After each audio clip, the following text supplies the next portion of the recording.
This is Last Zac NA, and today I'm going to be doing a little bit of a jungle clear comparison on Zac. So the first clip is going to be me not using any potions during the clear and clearing the entire jungle, one camp at a time. And the second clear is going to be me using potions sprinkled in whenever I feel that I'm getting low. And Zac can clear the entire jungle without using one potion, and as you will see, the potions don't actually make that much of a difference on what health percentage Zac comes out at. I believe on the first clear I come out around 450 HP, something like that, and during the last clear I come out about 650 or something like that. So there's a difference of about 200 HP there.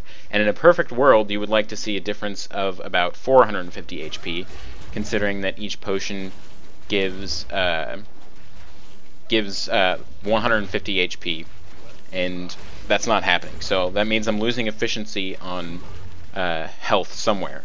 So what you would like to do in an ideal world is full clear the jungle and then use potions afterwards. So what I suggest everyone does, and I've said this before, is that you use potions about 10 seconds before you think you're going to gank. So if that means you clear Gromp, blue, and then red, fine. Use potions after that. Normally what I do is I do a full clear of the jungle before ganking, because Zac's level 4 is so much better than his level 3 because of the slingshot range and damage increase. So that's just what I do.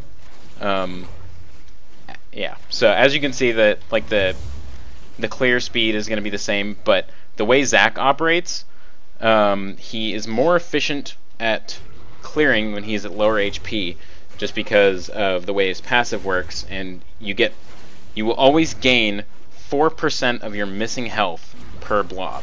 So that means the lower you are, the more health you're going to be getting back from blobs, and if you're using potions, you're going to be at higher health while you're clearing, so that means you'll get less health back from blobs. So as much as possible, you would like to be low in the jungle. Obviously there are exceptions to this. If you're playing against a very oppressive jungler and you are suspectful of an invade, then you probably don't want to be walking around your jungle at 100 health at all times, because that would be dangerous and a very detrimental thing to your team. So don't do that. But if you can help it, I would try and word up and just clear at lower HP, and then use potions afterwards, as well as getting the Scuttle Crab, and then you'll be at full HP, no problem. So, yeah, no big deal there. But also, I wanted to talk a little bit about Zac being viable in this current preseason patch. And I think that he's definitely still viable.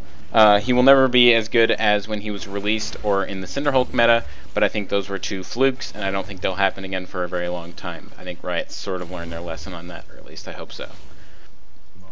So I think that Zac will always be viable, and he's still viable right now because of the increased reliance on ganks and on CC to get rid of those pesky Yasuos and Trinamirs that are currently crit healing everyone to death. So yeah, if you can hit your abilities on Zac, you will always be useful. And that's pretty much the end of the story. So, yeah.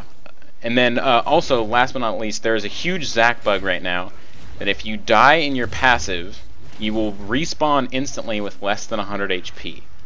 So, when they kill your last blob, you will respawn with less than 100 HP, and you'll have time to, like, flash out, or use an instant slingshot, something like that, so watch out for that.